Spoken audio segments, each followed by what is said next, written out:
महिलारोप्य नाम के नगर में वर्धमान नाम का एक वणिक पुत्र रहता था। उसने धर्मयुक्त रीति से व्यापार में पर्याप्त धन पैदा किया था, किंतु उतने से संतोष नहीं होता था और भी अधिक धन कमाने की इच्छा थी। 6 उपायों से ही धनोपार्जन किया जाता है: भिक्षा, राजसेवा, खेती, विद्या, सूद और व्यापार से। इनमें से व्यापार का साधन ही सर्वश्रेष्ठ है। व्यापार के भी अनेक प्रकार हैं। उनमें से सबसे अच्छा यही है कि परदेश से उत्तम वस्तुओं का संग्रह करके स्वदेश में उन्हें बेचा जाए। यही सोचकर वर्धमान ने अपने नगर से बाहर जाने का संकल्प किया। मथुरा जाने वाले मार्ग के लिए उसने अपना रथ तैयार करवाया। रथ में 2 सुंदर सुदृढ़ बैल लगवाए।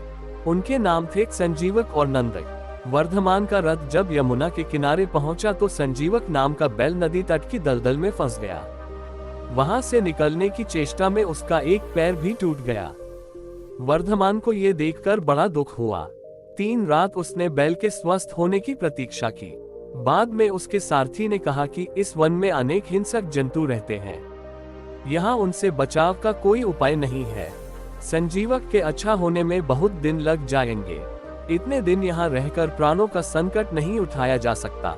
इस बैल के लिए अपने जीवन को मृत्यु के मुख में क्यों डालते हैं। तब वर्धमान ने संजीवक की रखवाली के लिए रक्षक रखकर आगे प्रस्थान किया। रक्षकों ने भी जब देखा कि जंगल अनेक शेर, बाघ, चीतों से भरा पड़ा है तो वे भी 2-1 दिन बाद ही वहां से प्राण बचाकर भागे और वर्धमान के सामने ये झूठ बोल दिया: स्वामी, संजीवक तो मर गया, हमने उसका दाह संस्कार कर दिया। वर्धमान ये सुनकर बड़ा दुखी हुआ, किंतु अब कोई उपाय न था। इधर संजीवक यमुना तट की शीतल वायु के सेवन से कुछ स्वस्थ हो गया था। किनारे की धूप का अग्रभाग पशुओं के लिए बहुत बलदायी होता है। उसे निरंतर खाने के बाद वह खूब मांसल और हृष्ट पुष्ट भी हो गया। दिन भर नदी के किनारों को सींगों से पाटना और मदमत होकर गरजते हुए किनारों की झाड़ियों में सींग उलझाकर खेलना ही उसका काम था। एक दिन उसी यमुना तट पर पिंगलक नाम का शेर पानी पीने आया। वहां उसने दूर से ही संजीवक की गंभीर हुंकार सुनी। उसे सुनकर वह भयभीत सा हो सिमटकर झाड़ियों में जा छिपा।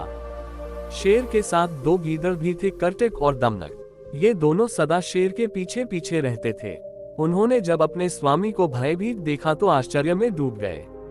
वन के स्वामी का इस तरह भयातुर होना सचमुच बड़े अचंभे की बात थी। आज तक पिंगलक कभी इस तरह भयभीत नहीं हुआ था। दमनक ने अपने साथी गीदड़ को कहा: कर्टक, हमारा स्वामी वन का राजा है, सब पशु उससे डरते हैं। आज वही इस तरह सिमटकर डरा सा बैठा है। प्यासा होकर भी वह पानी पीने के लिए यमुना तट तक जाकर लौट आया। इस डर का कारण क्या है? कर्टक ने उत्तर दिया: दमनक, कारण कुछ भी हो, हमें क्या। दूसरों के काम में हस्तक्षेप करना ठीक नहीं।